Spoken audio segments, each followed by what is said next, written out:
Welcome to The Breakdown, the orthopedic podcast where we dig deep into the world of bones, joints, and everything orthopedics. I'm your host, Lauren, and today we have a fascinating episode for you. We're talking about Ozempic. If you haven't heard about Ozempic yet, it's a medication that's gained major attention recently, especially for its weight loss benefits. But is it a miracle drug or could it be causing some unexpected challenges, particularly in the world of orthopedics? To help us unpack our questions, we have with us here today Dr. David Kugelman. Dr. Kugelman is a renowned joint replacement surgeon right here at Rothman Orthopaedics. He's an active researcher with over 40 peer-reviewed publications and numerous book chapters, and has presented over 100 poster and podium presentations at top national orthopedic meetings. His research focuses on improving outcomes for patients undergoing primary and revision joint replacement surgery. Dr. Kugelman, welcome to the show. Hey, thanks for having me on. Appreciate it. Absolutely. I'm so excited to talk about this topic because it's all I can hear about. So let's start with the basics. For those who might not be familiar, Ozempic is a medication primarily used to manage type 2 diabetes, but it's also become crazy popular for shedding pounds. Can you give us the cliff notes on how Ozempic works in the body? Yep. So completely agree. That was the case for a long time. It was a great diabetic drug in addition to insulin or supplementing for insulin.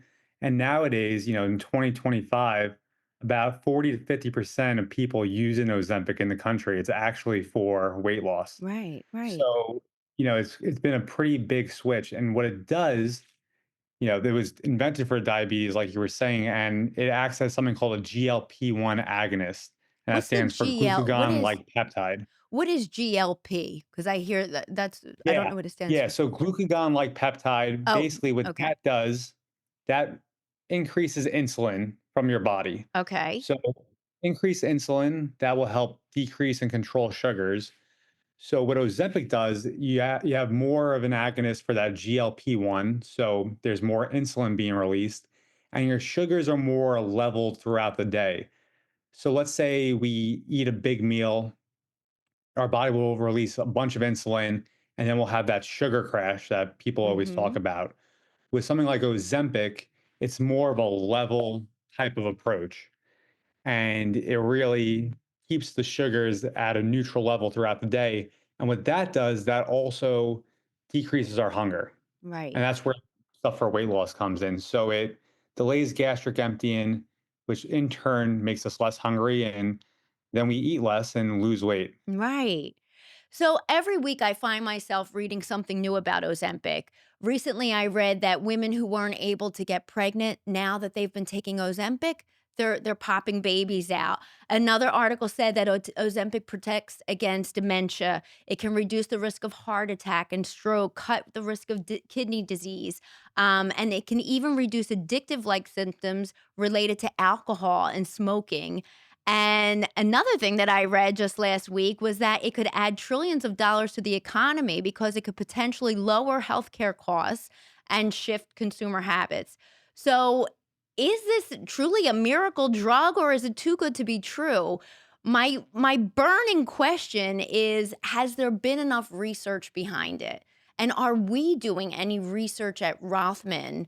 I know, you're an active researcher. Are we doing any research here at Rothman on Ozempic or these similar weight loss medications? So, it really is a hot topic. You hear about it everywhere. You hear about it when people are walking down the red carpet at the Oscars, who's on Uh-huh. Ozempic now. And it's really talked about nonstop. Is it a miracle drug? It has great potential to be. Obviously, there's side effects, which I'm sure we'll revisit later. But as far as all these new studies coming out, decreasing cardiovascular disease and heart attacks, decreasing strokes, they are true. Is it the direct cause of the drug? Still more research needs to be done. It Yeah. likely is, if we're eating healthier because of Ozempic, or we're eating less junk food, we know that junk food and overeating and obesity, diabetes, that all leads to chronic disease such as kidney disease, heart disease, all that stuff. So Ozempic does have that potential to lower cardiovascular risks. And that study, all those studies are coming out now. What we're focusing on at Rothman is how does Ozempic affect joint replacement surgery? Yeah. And a lot of the research we're doing, it's really groundbreaking in the fact that we see Ozempic is decreasing complications in orthopedic procedures such as spine surgery, hip and knee replacement, specifically infections and readmissions. And Really? that's huge. Yeah. Yeah. As y- as you know, and as I'm sure a lot of our listeners know, infection is the most devastating complication Yep. that can happen after orthopedic procedures. So we are seeing that with this drug, patients who are taking it, especially patients who are taking it from diabetes management or for obesity, we're seeing less complications postoperatively. So you're a fan, I take it, of Ozempic. Are you a fan of the drug? I am a fan in certain situations. Okay. So it's not for everyone and it needs Right. to be taken correctly. And what I say by that, there's side effects, right? Yeah. Anything we do is going to have some side effects, and Ozempic's a drug that does not come without them. The biggest side effects, you got to take it appropriately. So if you just take Ozempic and eat junk food when you are hungry, or take Ozempic Mm, and don't eat at all, you actually might have worse outcomes following certain really? procedures Yeah. because your nutrition status is not optimized. So, what I tell patients, I recommend working in a multidisciplinary approach with this between the orthopedic provider, the primary care physician, and a Mhm. nutritionist. And I'm a firm believer that Ozempic can lead to good outcomes for joint replacement surgeries or other orthopedic procedures only if it's done right. So, when I say done right, there needs to be a high protein, high fiber diet. We need to have the proper nutrients in our body. So, all our vitamins and minerals we learn about when we're very young in grade school, that still needs to be coming in. And that's where we kind of work together with different physicians and, other providers like nutritionists to make Yeah. that happen. So you mentioned about decreasing the infection rate. How does that specifically decrease the infection rate? Is it because of the weight loss or is it because of the medication itself? How does that Yeah. work? So, it's kind of a cause and effect. Our theories are it's pretty much both. So we do know it's been well established. Increased BMI, specifically BMI over 35, 40, it will lead to infections and worse outcomes Really? following Okay. orthopedic procedures. Got it. So, so the reason for that is, we have a lot of adipose tissue. There's bigger wounds, Hmm. less potential for healing. So obesity is really detrimental with orthopedic procedures, and Interesting. Ozempic obviously will help a person lose weight. Furthermore, sugar, glucose, that's all inflammatory. Right. So we hear about, sometimes gluten's inflammatory and all these different aspects of our diet that can cause inflammation in our body. And inflammation can also lead to worse outcomes and infections. So Ozempic, it could level our sugar throughout the day. And especially in diabetics, if your sugar is not controlled and you have a knee replacement, there's a very good chance that you will get infected. Wow. So Ozempic's a part of that for the diabetic optimization to make sure your A1C is at a good level, that your sugars are well managed Right. post-operatively. So it's probably a mixture of those two, the inflammatory aspect and the weight loss. So if we put Ozempic to the side for a moment and just talk about weight loss, having worked here at Rothman, I know that our joint surgeons recommend that patients try to lose weight before undergoing surgery. And is it more to to benefit the post surgery like you were just talking about, or is there a chance that if you lose that weight that maybe you might not need the joint replacement surgery at all? I guess it's case dependent, but what is Yeah, the primary reason to lose the weight? that's a great question. And you're completely correct in saying, it's patient dependent and it's pretty much both of those. So there's two things that will slow down the progression of arthritis. It's weight loss and physical therapy. So physical Yeah. therapy, it strengthens our muscles, it helps take pressure off of certain degenerative joints. And then weight loss is by far the most significant way we can decrease symptoms and slow down the progression of arthritis. And every 1 pound isn't 1 pound on our joint. It's actually 4 pounds on our hips and knees when we're Oh, walking. wow. And it can be up to 10 pounds on our hips and knees if we're running or going upstairs. So a lot of research has showed even losing as little as, or as much, depending what your weight is, as 15 pounds, that will decrease arthritis symptoms up to 50% in some Wow. patients. So it's a mixture of both. So for someone who is not ready for surgery yet, that can Yeah. help their symptoms. Someone who is ready for surgery, we want weight loss to optimize their outcomes. And it's not just weight loss. So that was kind of a theory for a while. Weight loss will decrease infection, but it's the weight loss plus nutrition optimization. So Yeah. not eating the junk food, making sure that our protein levels are adequate to help us heal from the procedures we're going through. So it's definitely multifaceted as you're, Right. alluding to before. So if you have a patient that you think would benefit from Ozempic, how do you approach it? Do you work with their primary care physician or do you prescribe medication to them directly? How does it work? So, I have a pretty firm cutoff of BMI of 40 to get a Okay. joint replacement. And the reason for that is I see in the research and research that I'm doing and that the literature shows that's a real big marker for when infection, when the percentage of infection Goes changes. up. And Yeah. as someone who deals with a lot of infections sent to me from the outside, from pretty much all over the country, these very complex infections, they really can ruin a patient's life. So Mm. I'm very strict about those cutoffs. I want to optimize my patients to the Yeah. full capability of them having the best outcome. So if I have a patient that is overweight, that's been trying to lose weight, Ozempic's a great addition to that because, we think about it. We always hear weight loss is eating right and exercise. Mhm.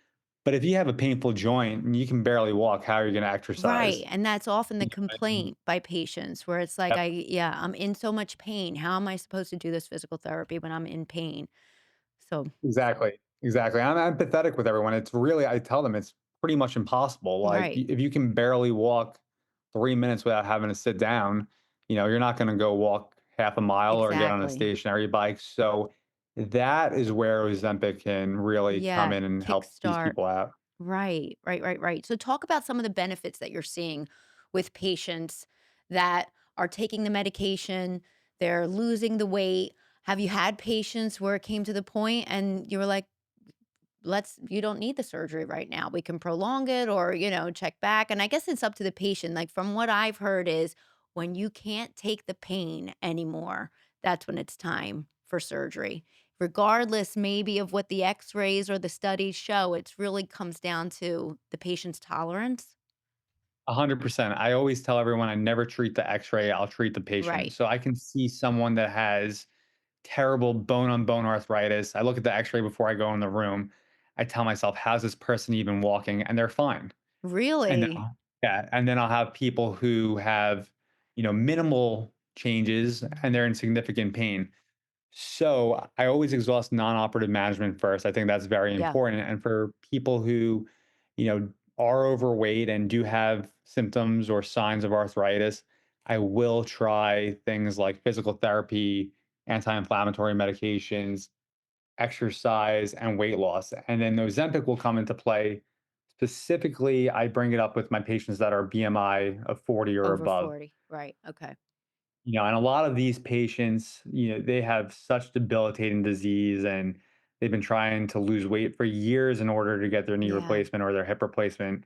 And they've been having difficult time for what we previously discussed. And Ozempic's helped a lot of people in my practice get to that point where we optimize their nutrition status and weight loss goals.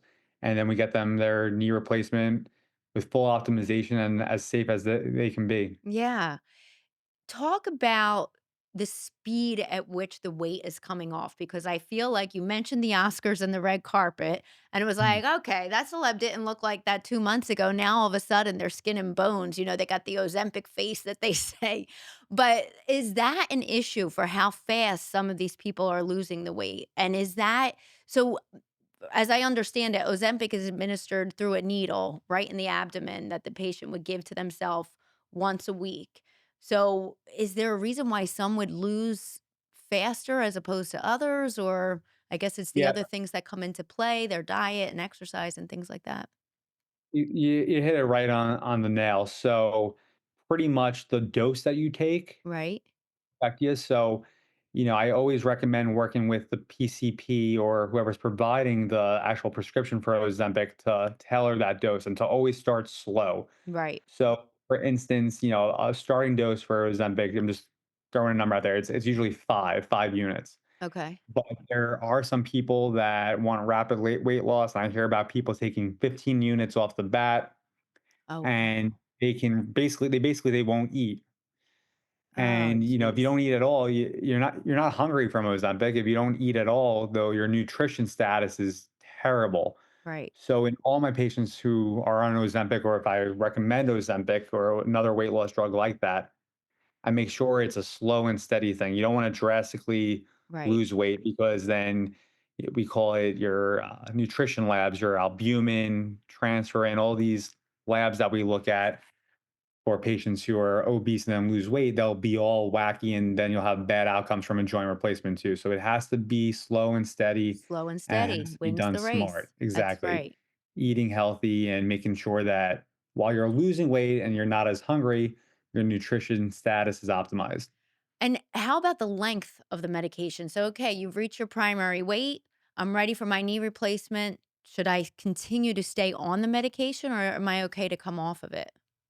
Yep. So that's a great question. It should be slowly tapered. If you're getting to your goal weight Right? and you just stop, it's going to be a rebound weight gain. You're pretty much going to gain, I'm not going to say all that weight back, but a significant portion of that weight back. So it should be slowly weaned by your PCP or whoever's prescribing Mm, it. And this way, it's not a shock to your body and you're not going right. eating the whole entire cabinet, because you will have this rebound hunger Right. that they So talk. that, right, that urge to eat, that desire, that appetite comes back. Exactly. But It, even it if your comes back with a stomach force. shrinks, like I imagine that your stomach shrinks so it would fill up faster, but I don't know. It could, you're correct, but over, even after a few weeks of not being on Ozempic and being hungry, it'll It's get back to easy to its just its gain it normal size. right back. Yeah, so if you do it slow and steady, though, it's really less of that, rebound weight gain, they call it. You might gain a few pounds, but it shouldn't be that drastic as long as you Right. taper off of it properly. Are there any extra screenings or what's the protocol for somebody that's about to have surgery and they're on Ozempic? Do they have to go off of it before surgery? What's the protocol? So another great question. In the office, what I do before this, if they're diabetic, I get an A1C that will show me how their diabetic optimization is going to make sure that they're safe from surgery. I look for a cutoff of under 7.5. And Okay. then for weight loss, if they're using it for weight loss, I will get nutrition labs. I'll get something called albumin, transferrin, iron. This will show the overall nutrition status in your body. And I also have certain cutoffs for that. And a lot of our research shows that both of those labs, whether you're diabetic or the nutrition labs, they'll predict outcomes too as far as infection goes. So I've had patients who have lost a lot of weight on Ozempic and their nutrition labs are under what I like them to be. And then I'll work with nutritionists and their PCP to get their nutrition status optimized. So there's a few things that we do in the office. And then when you meet with anesthesia, that's Yeah. another topic of conversation, because it delays gastric emptying, as we were talking about. Right. And if you get anesthesia and you have a bunch of stuff in your stomach, you can obviously aspirate and it can lead to some serious complications. So Jeez. we always hear about NPO the night before surgery. Don't eat the night before surgery. So if Okay. you're on Ozempic, you would actually have to stop eating even sooner. So a lot of anesthesiologists, when they see you preoperatively, they may stop the Ozempic. Other anesthesiologists, they may continue it and help taper it. So it really depends on the institution. That's a pretty hot topic of research right now that we don't really have a Wow. great consensus on. That's huge. Mhm. So just explain that again. You said it takes longer for the gastric Gastric emptying, basically, yeah, emptying. everything to leave Gastric your emptying. stomach. Okay, got it. So Exactly. it takes longer for that to happen with somebody that's on Ozempic as opposed to somebody who's not.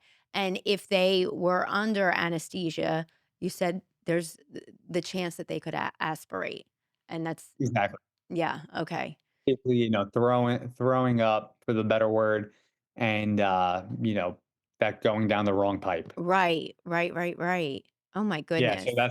So that's not good as it sounds not good. And that And that would be for any type of surgery. I mean, not only orthopedic. So if any patient out there or any person out there, patients must make sure that they're checking in and following the protocol for any for your pre-surgery to-do list. Yeah.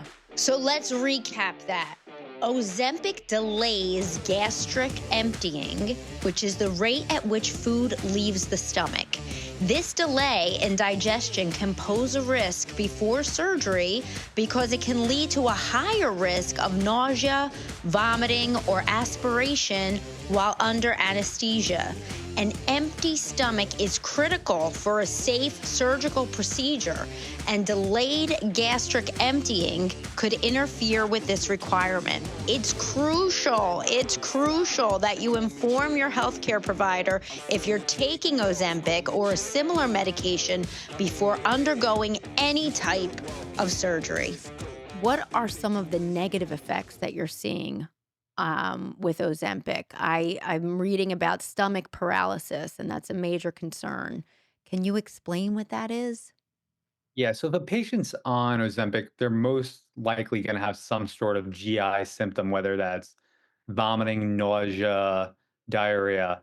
It Okay. does affect your stomach. It slows down the gastric emptying, and it's not your normal stomach that you're used to. Usually, after being on it for a few weeks, you get more used to this, where there's less symptoms. However, at the beginning, it can come on pretty strong, especially if your physician starts you on a higher dose. You can have those vomiting episodes, Mm. but if it's dosed properly and it's slow and steady over time, you will not really experience as severe of side effects. But there is typically some sort of GI discomfort at the beginning.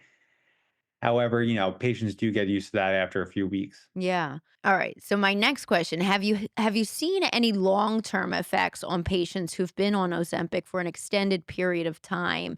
And are there any concerns about the medication's impact on joint function over the years? Yeah. So basically, it all comes down to, once again, taking those Zempic in the right The way. If right you take it dosage. too quick, your joint health can really get out of whack, actually. And you can lose muscle. So Mm, Ozempic doesn't differentiate between weight loss between fat and muscle, and you are going to naturally lose muscle. And this means that your joints will be less stabilized if you lose this muscle too quickly. They can feel lax, as we call it, which is a bit loose.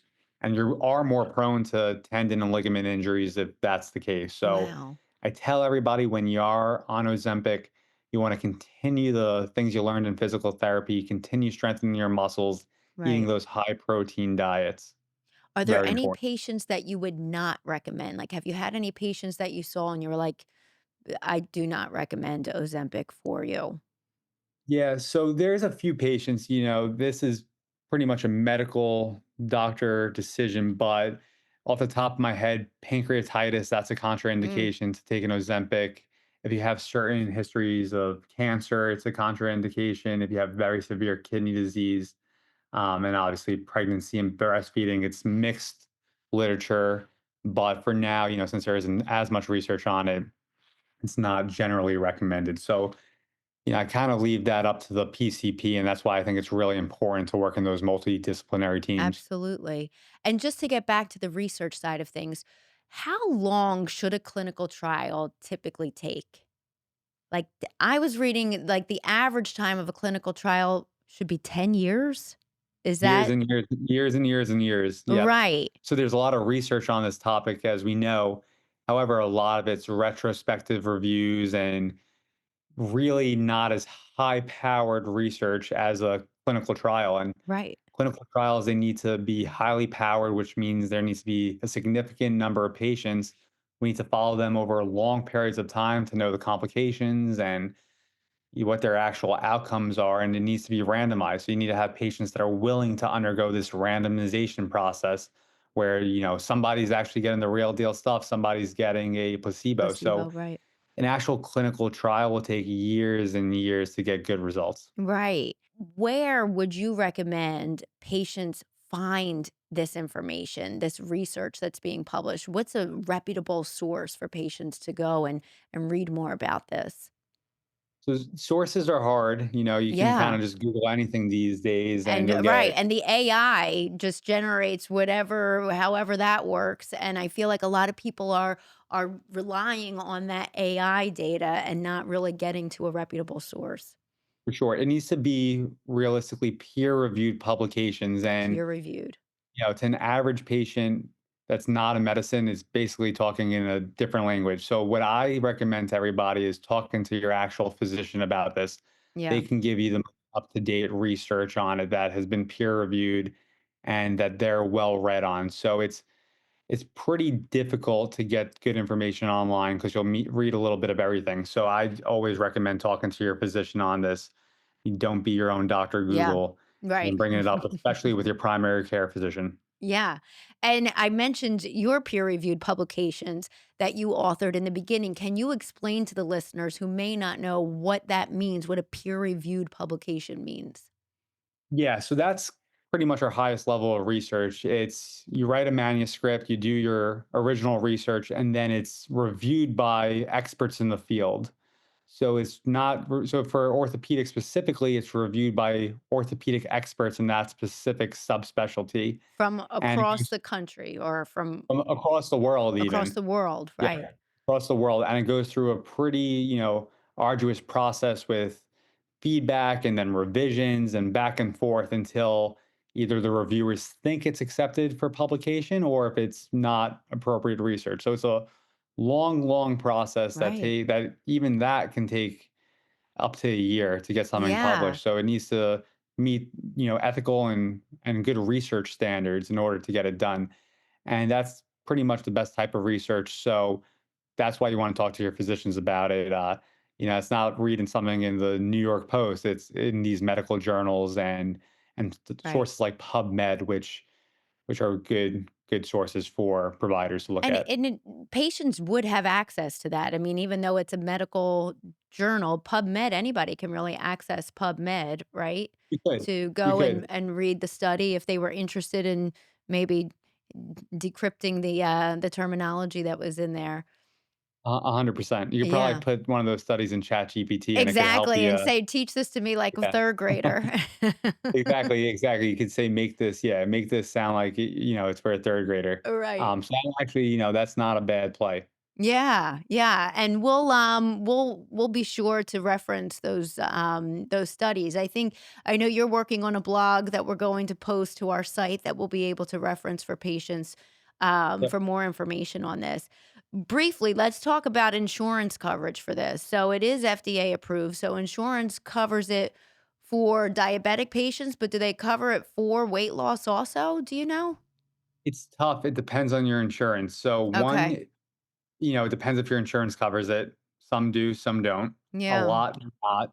a lot do not. And Okay. yep, a lot do not. And then even if your insurance does cover it, does the pharmacy have it? Obviously, with Yeah. more people taking it, there's shortage. There's a shortage of a lot of drugs these days. So it is difficult. I tell patients, so like I said, I tell a lot of patients I recommend Ozempic.